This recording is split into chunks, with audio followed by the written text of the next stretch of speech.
You know, we do this topic every year. This is our third straight year doing this.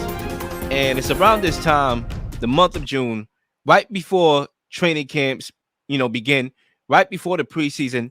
We love to rank our top 32 quarterbacks in all of football heading into the year. We're going to project breakouts. We're going to give you the eye test. We're going to give you a whole bunch of pina coladas here for y'all to drink when we're talking about this topic. Now, Zach, I would love to explain my criteria. I guess I'll kick us off with this set, and then we'll flip the order in the next set.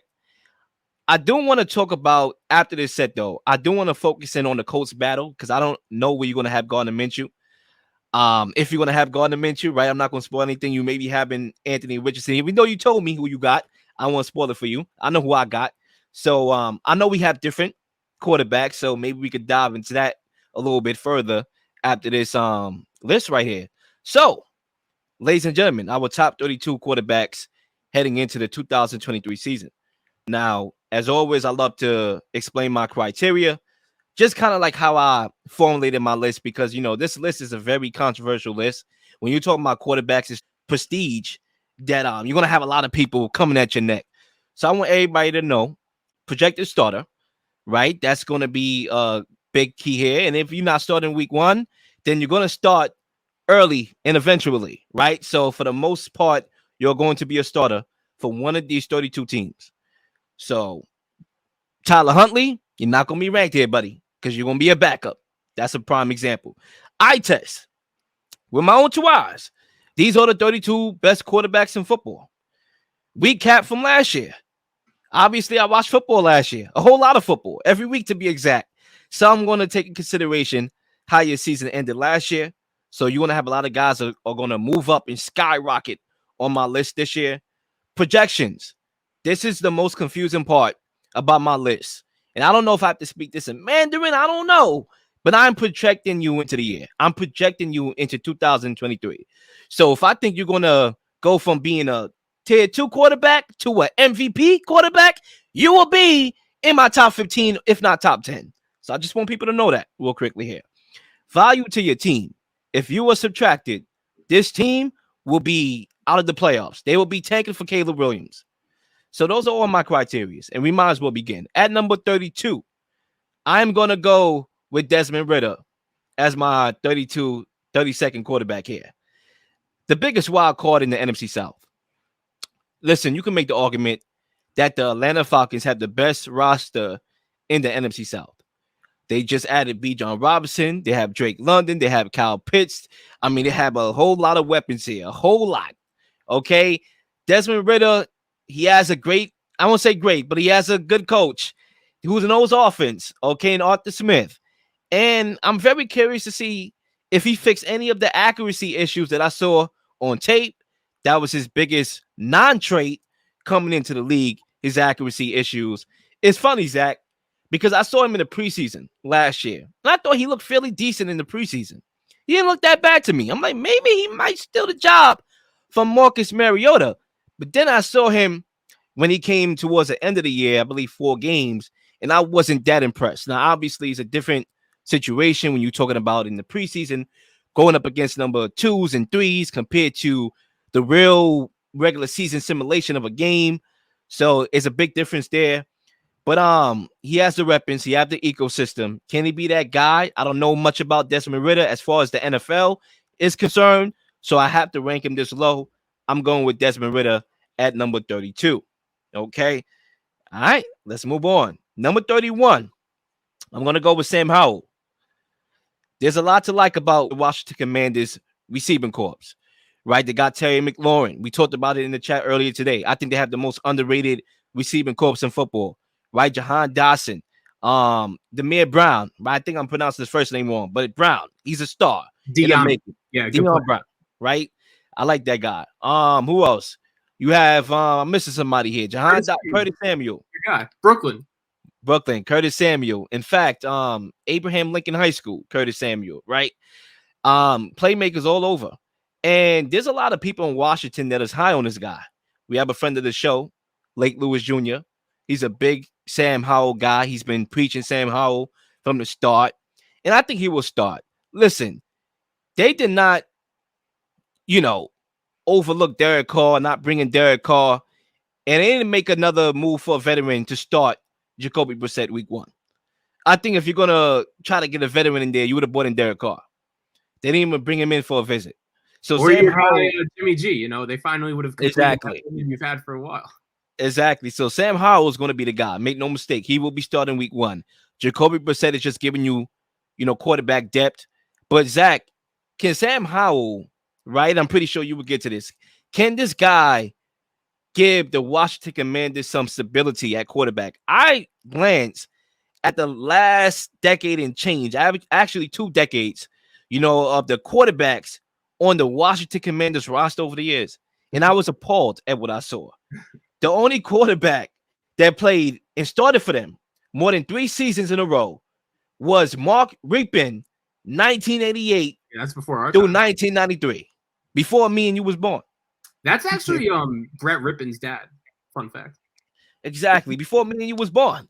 I mean, they've been shuffling quarterbacks back and forth. It's unreal. That's crazy. So that's why, they believe in Sam Howell. Hopefully he can be that guy. Eric Bieniemy is going to add some creative juice to the offense. So we'll see. I saw him in that one game against the Cowboys. Some decent things, some interceptions there. He's a rookie. He was a rookie. He's going to be his second year now. So I'm looking forward to see what we get from Sam Howell. That's why he's at number 31. At number 30, I'm going to go CJ Stroud. He doesn't bring you a lot of upside as far as creating outside of the structure of the play. And we saw him in that college football playoff, especially in that game against Alabama. Was it Alabama? Yes. Georgia, where he had that big run that he broke off. And he's going to have to do that more, because they don't have the best weapons. Like, they have okay weapons. You got Robert Woods there. But the kid from Dallas, the tight end, I'm blanking on a lot of names today. Oh, my God. Dalton Schultz, right? Who was the best tight end free agent on the market. He doesn't have a lot of weapons. So he's going to have to do a lot more creating in order to have immediate success on that Texans team. I think they're building something. They're building a foundation. I like what they got going on. I like the coach that they hired. Okay, once again, I ain't blanking on names. D'Amico Ryans. Yes, please, Lil, come on, snap in. Right, D'Amico Ryans. I love what they got going on over there. But, I look at pocket passes today, especially with the Tom Brady era over the Phillip Rivers, Drew Brees era over as game managers. If you don't offer that upside as a runner, I'm at least commit to it, game manager. And I think right now we're going to have to see CJ Stroud managing the game before we get any of the great accuracy, those that we've seen on tape, big playmaking ability as far as pushing the ball deep. I don't think the weapons are there for him to show that flavor, right now. But the guy's accurate, and he could throw the ball deep, and he's very accurate. It was insane when I was watching this film how accurate he is. But he's number 30 for me. At number 29, I'm going to go with Baker Mayfield at number 29. Okay, we moving here. I appreciate his moxie. All right. I appreciate his determination. What he did last year, hopping on the plane to link up with Sean McVay to get a win-win situation, a team that was mathematically out of it. I need some trade value. Let's do it. And I appreciated that. And I'm not a Baker Mayfield guy, but I really sat there, and you cannot not appreciate that. Like, I appreciate the hustle. But let's be clear. He's not that dude. Let's be clear. He has to take over for the GOAT. He's not that dude. He's not clutch, right? That drive when he first came on to the Rams, that was the most impressive game that I ever saw from Baker Mayfield. The fact that he didn't learn the playbook and he led a game-winning drive against the Raiders. Now, there was only one more game-winning drive that I know of when he was on the Browns, and, I forgot who they played that game. I don't remember that. I think it was the Bengals, but I could be wrong, where he led a game-winning drive. But 2 years ago, he was 5 for 5, not in a good way, 0 for 5, when it came to game-winning drives. Mike Evans and Chris Godwin, duck for cover. He's very inaccurate. He sells a lot of balls, and that's how you tear your leg up. Matter of fact, Odell Beckham Jr. tore his ACL chasing down an interception that Baker Mayfield threw. You know what I'm saying? Trying to make a tackle, right? Because of a underthrown ball from Baker Mayfield. Chris Godwin just came back from an ACL injury. Okay, Mike Evans, pretty durable. Even though he has the hammy issues from here, actually does have a big hamstring, injury, but never missed a lot of games. Duck for cover, please. I do think that we eventually will see Kyle Trask. I mean, you have to see what value you're going to get for that second round pick, right? You drafted him with the second round pick. You got to see if you can cash in any value there. So I think eventually we'll see Kyle Trask, but I think week 1 we are seeing Baker Mayfield. He's number 29 for me, and I'm going to move on to 28, and I'm going to go with Jordan Love at number 28. Zach, I got to be real with you. This was the hardest quarterback to rank on my list. He was. Because a part of me wanted to move him up because I do see the NFL-ready athleticism that he possesses, being able to be like a freestyle quarterback, move out of the pocket, scramble, make plays on a dime, make plays on a run. I can see that. I can see the world where, okay, maybe he could be what the Packers thought he was, the next Mahomes as far as gifts. But then I could also see where he's a straight bust. And that's why I just had to put him at 28. I couldn't pull the plug. I couldn't pull the trigger, pushing him up any further. Listen, the Packers had quarterback stability for the last 30 years. With Aaron Rodgers, Brett Favre, can Jordan Love be that guy? There's a lot of pressure. But I do think he's in a good ecosystem in a way. I understand a lot of people's going to come at their weapons. Listen, they have a great 1-2 punch at the running back position in A.J. Dillon and Aaron Jones. That's a start. Let him manage the game before we see anything else from him. I know you want to let him loose. Let him manage the game by running the rock, and you have a decent offensive line. You can argue top 10 offensive line in football, and you have the young receivers or whatever. I watch a lot of film on Jordan Love, especially there's not a lot of film, but especially that Eagles game, that Sunday Night Football game. And I understand that it was mop-up duty, but one thing that stood out was the poise difference. He was more calm in that pocket compared to the Kansas City game where it was like throwing a little baby in the lion's den. Like, oh my gosh, get me up out of here. I want to go home. I want my mama. No, I didn't see that against the Philadelphia Eagles. The first play he made was a check down to Aaron Jones or A.J. Dillon, one of those guys, and he led a touchdown drive a couple plays later. It was another throw that he threw, I think, to maybe Romeo Dobbs, one of those receivers, where it was like a pass that Tom Brady threw to damn it, these names, man. He threw to that rookie that was a rookie at that time, Tyler Johnson. Woo! Johnson that he caught. It was a great ball. It was like a back shoulder throw that he made, and the guy dropped it, but it was a great throw. I saw some flashes, and those flashes made me want to move him up. But I said, nah, Lil, simmer down. I'm going to put him at 28. There's still a whole lot that we have to see from this cat, and we just don't know what we're going to get. So I got him at number 28, Jordan Love. At number 27, okay, at number 27, I believe this is my last quarterback for this set. I know you high on this guy, Zach. This may ruffle some feathers, but I'm going to go with Kenny Pickett at number 27. This came down to Mac Jones and Kenny Pickett. Obviously, I gave you my 26. We'll talk about that later. It came down to Mac Jones and Kenny Pickett for me. Now, I thought Mac Jones was more impressive his rookie year. Last year, I'll dive into that further when that time comes for me to talk about Mac Jones. But as far as Kenny Pickett, I think he's a great leader. There's a lot to like. He's a great leader, and I like that. And a lot of people will take this as disrespect, me comparing him to a prime Teddy Bridgewater, because that's what I compare him to. And a lot of people are going to run with that. Are you out of your mind? Why are you disrespecting that guy? Let's be real. The prime Teddy Bridgewater wasn't an explosive quarterback. And this had nothing to do with the gloves, okay? This had nothing to do with the gloves. He wasn't an explosive quarterback, but he made the right play. He almost beat the Legion of Doom, a boom, if his field goal kicker didn't make a chip shot. So he is a quarterback that could win games and manage games and win a playoff game or two. It's when he had that injury, he was never the same. So a prime Teddy Bridgewater, that's why I see, that's how I look at Kenny Pickett. He's going to manage the game. I think he's set up to be a game manager. I think they're going to rush the rock a lot. Najee Harris is going to get his touches. The other dude, Jalen Warren, is going to get his touches, so they're going to run the ball a lot. They're not going to throw the ball a lot. They don't have a lot of explosive weapons. I like George Pickens. Allen Robinson, I think, is cooked. I'm tired of buying excuses with this cat. The Bears, rookie quarterback excuse. Matthew Stafford, is the play calling excuse.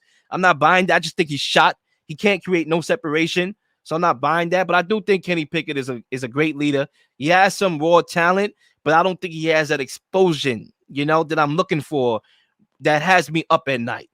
And I do think Matt Canada will cap his ceiling. I don't think Matt Canada should be coaching him from an offensive coordinator perspective, calling plays.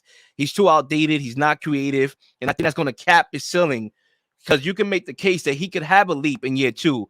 But I think Matt Canada and that old outdated philosophy that they got going on in Pittsburgh is going to cap his ceiling of growth. That's why he's number 27 on my list. So to recap, my 32 through 27 and number 32, I'm going Desmond Ridder.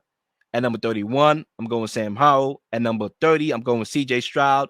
At number 29, I'm going Baker Mayfield. At number 28, I'm going Jordan Love. And at number 27, I'm going Kenny Pickett. Zach, the mic is yours. Yeah, so a lot of the same names to start on the list. Obviously, you said it. The one name that or one of the two names you had that I didn't in this stretch was Pickett. I wanted to ask you, how do you feel about the fact, this all comes down to criteria and what we do in terms of how we're building our list. Everyone is going to have their different criteria. But the thing with Pickett, right? Like, he didn't even start last season until week 4? He came in at halftime of the Jet game, and he had some injuries. He missed some time, but he did play in the Steelers' last 9 games of the season after their bye week.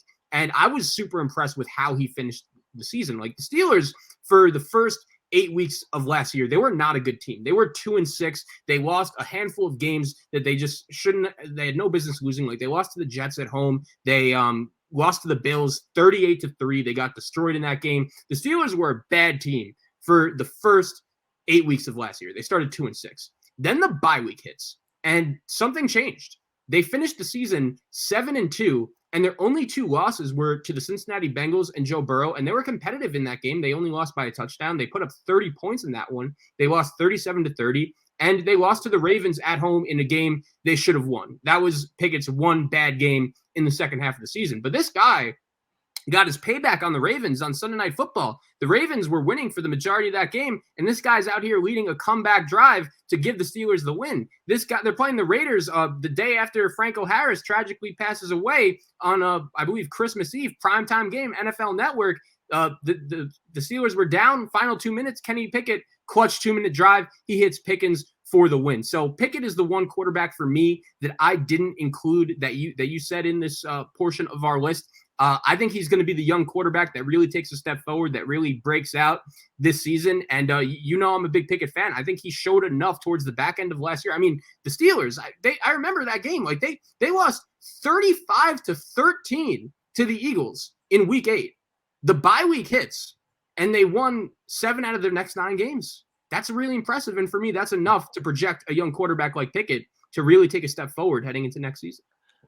I mean, look, when Dylan Kenny Pickett on this list, right, for me, and we all have our criteria and what we like to see from a quarterback, there's certain things that I like. I thought he left some meat on the bone in a way, like, throwing 9 interceptions, more interceptions than touchdowns last year, 9-7. I do think that there was some games where there was more interceptions dropped. I remember the Buccaneers game. We could have had about 3 interceptions. So it's not necessarily the turnovers. I like what I saw, but it's more so I'm looking for that upside. I'm looking for that explosion. I think right now the Steelers are going to just make him into a game manager. And to be fair, when you see the rest of my list, there's not going to be a lot of game managers in my top 15. If I look at you as a game manager, then you're going to be in this bracket here. I'm going for the stars. I'm going for the explosiveness. I'm going for the quarterbacks that I know could win MVPs. And I don't really see an MVP in Kenny's future right now. I do see somebody that's going to take the checkdowns and who's going to manage the game and who's going to have the Steelers around the playoffs. I'm not sure if they're going to make the playoffs. It's too tough in that division for me to even consider them a playoff team. Like, there's one team that's sticking out right now that nobody's talking about in that division. Okay, there's the other two that a lot of people are all talking about. So that's why I have him here. I want to see more, and I'm using year 2 as a prop to show me more before I move him up even further. Yeah, I think those last 9 games really showed me a lot. It's going to be interesting to see how they do. I obviously didn't love the fact that they brought Matt Canada back. I don't think he's any good as an offensive coordinator, but he did recruit Kenny Pickett out of high school. They did have a relationship going back to his days at Pitt. So hopefully Mike Tomlin did that for a certain reason. I have Pickett later on in my list, so I will provide more thoughts on him when I get there. But without further ado, it's time to start up my list. A lot of the same names for this portion as I mentioned earlier, but I will start off with the guy that you had number 31. I will put number 32, Sam Howell of the Washington Commanders. And my thing with Sam Howell is like, nothing against him. I just don't think his ceiling is that high. Like, that's someone I would put into that pick category that you brought up. Like, look, I understand he played 1 game last year for the Commanders. It was a nice win. They were able to beat the Dallas Cowboys, but the Cowboys had absolutely nothing to play for in that game. I don't even know if they showed up. Like, Howell really played well, but I just don't really know what the ceiling is. It's interesting. I'm actually going to predict, I think Howell starts the season, but it's going to go so poorly that they end up going to Brissett. And that's how I think the Commanders season is going to end up. And I think they'll be a little bit better at the quarterback position once they end up making that switch. Ever since his days back at North Carolina, I just haven't necessarily been the biggest fan. I think the ceiling is low. I will have Sam Howell at number 32. At number 31, I'll have another guy that you mentioned early on your list. I feel like I am much more down on this guy compared to the natural consensus, but we don't really have a lot of evidence because he just hasn't really been on the field for that much. I will go with Jordan Love at number 31 on my list. I understand a lot of people are labeling the Packers as the sleeper team that in a weak NFC could get to the playoffs. I don't see it. I'm not the biggest Matt LaFleur fan. I want to see him win without Aaron Rodgers. Obviously, he's won a ton of regular season games as the Green Bay Packers head coach over the course of the last few seasons, but he's come up small on a ton of big decisions in those playoff games. And I don't understand. You hinted at it. Like, I don't understand why people are just assuming, like, oh, the Packers had Brett Favre, and then they went to Aaron Rodgers after drafting him in the first round when Favre was still there, and they did the same thing with Jordan Love, and now this guy's going to become an MVP. Nah, the average of medians, regression's going to come into play here. There's no shot the Packers have 3 consecutive Hall of Fame quarterbacks, let alone 3 very good quarterbacks.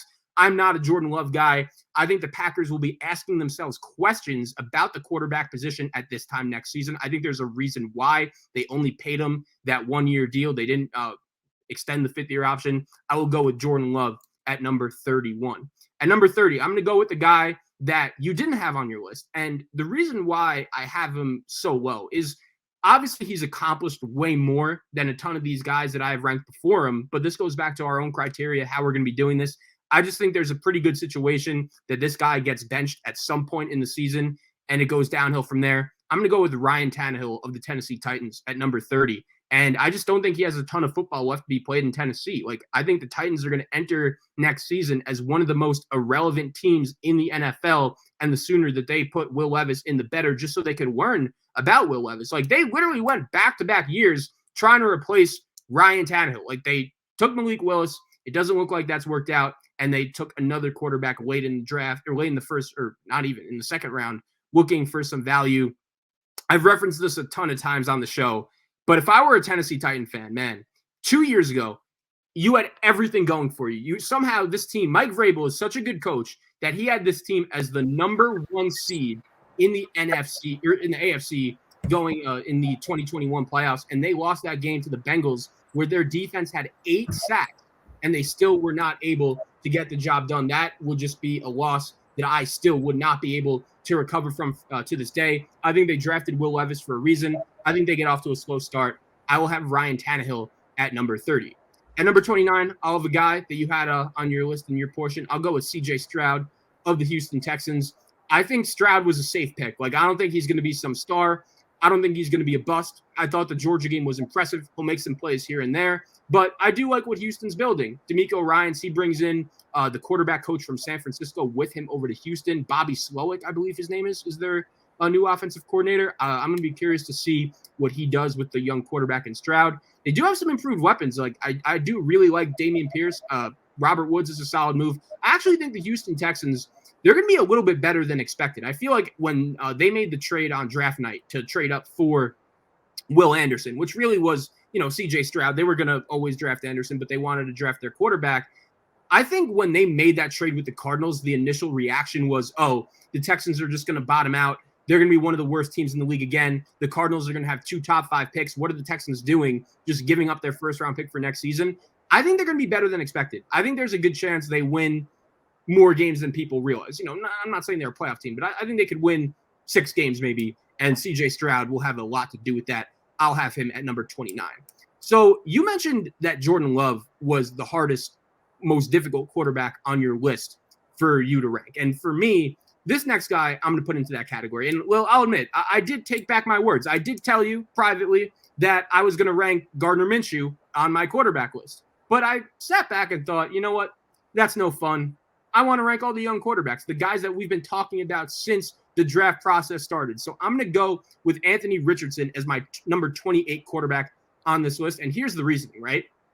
I think Anthony Richardson's ceiling, when he's at his best, is going to be probably the highest of any quarterback in this draft, but higher than Bryce Young, higher than CJ Stroud. But the reason why I ranked him at number 28 is because I don't think we're even close to seeing that version of Anthony Richardson. I think if we ever do see that version of AR-15, it's going to be in 2 to 3 years, like not even close to now. I think if Anthony Richardson starts week 1 for the Colts, he will be the worst quarterback right now on the field week 1 starting for his team. But that's understandable. Like, he's a rookie. And I just think anyone who watched him last year at Florida, although the flashes were there, had to realize that this guy is nowhere close to playing, to ready to being a really good quarterback in the NFL. It's going to take some time for him to develop.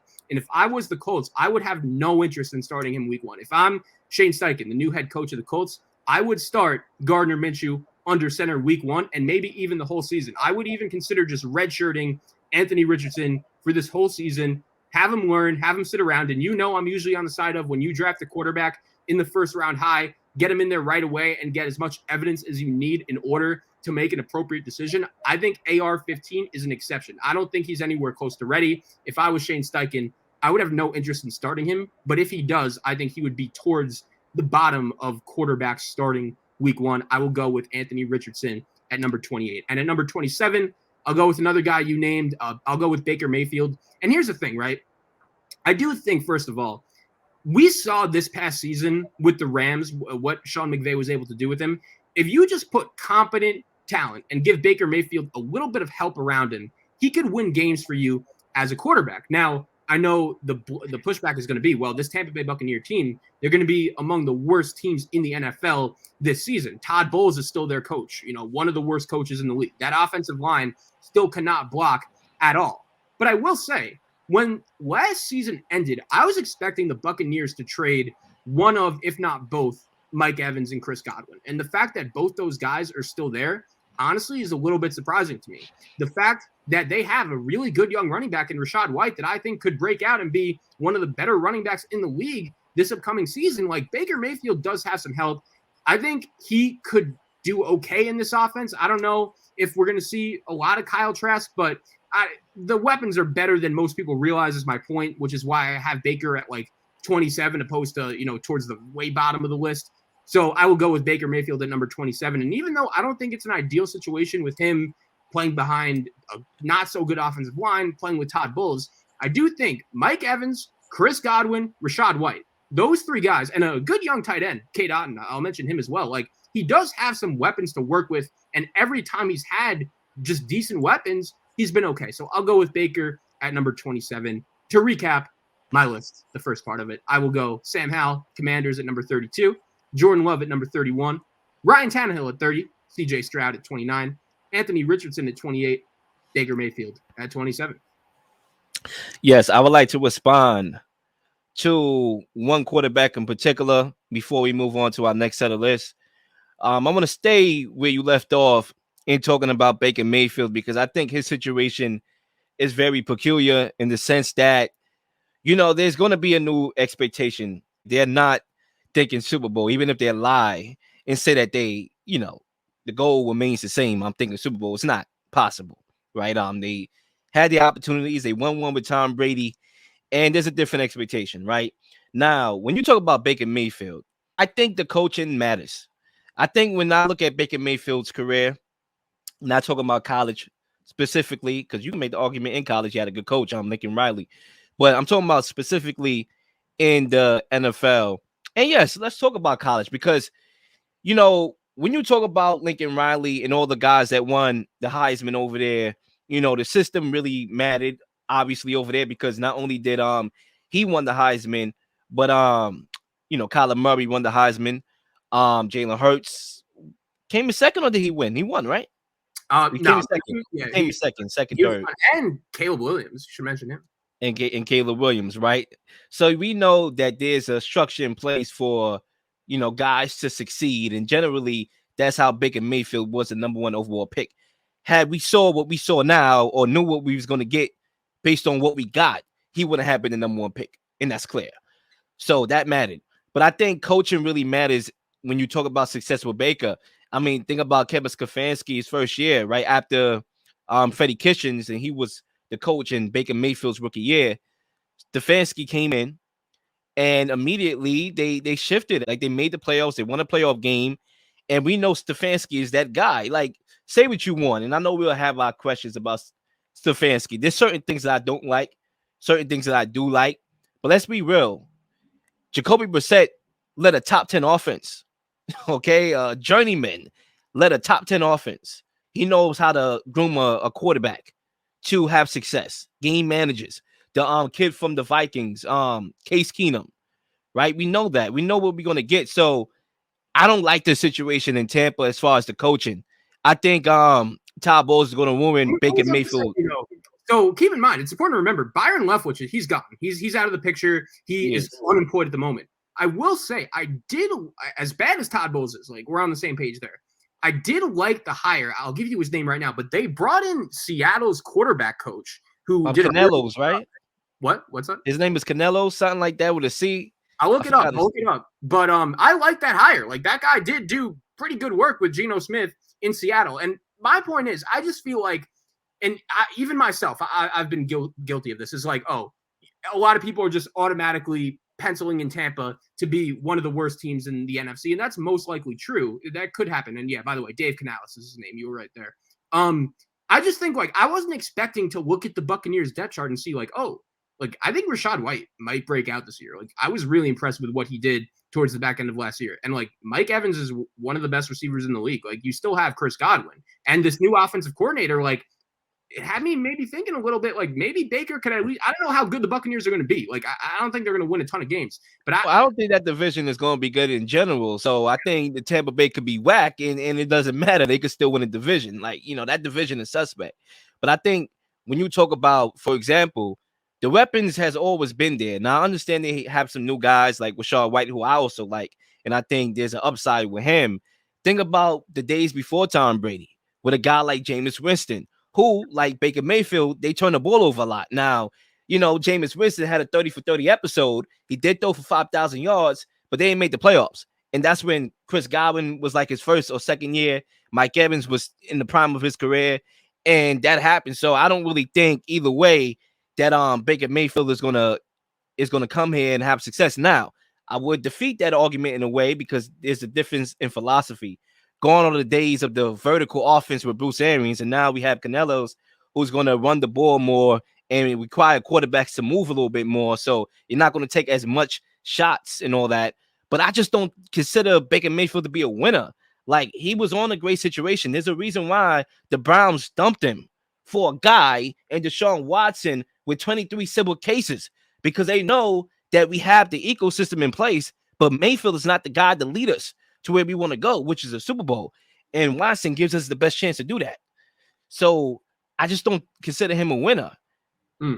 Yeah, and I would agree. Like, I have him at 27, so I don't have him too much higher than you. I guess the point I'm trying to make is, going into the exercise, I was expecting Baker to be 30, 31, 32, kind of similar to you. But the more I looked at the Buccaneers situation, I'm like, maybe this is a little bit better than I expected, especially with the new offensive coordinator. Like, I'm very curious to see how this Dave Canales does in Tampa, because here's the thing also, like, Todd Bowles, this is his second chance second season and a second chance. Like, he's coaching for his job. He's been waiting a long time to get that second chance to be an NFL head coach, and both of us agree he's not a very good one, but he's going to be trying to win games, even though the Buccaneers as a franchise might not be.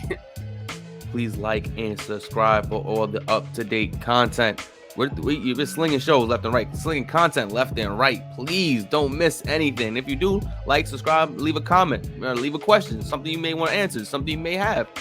All ideas are great ideas. Nothing's a dumb question.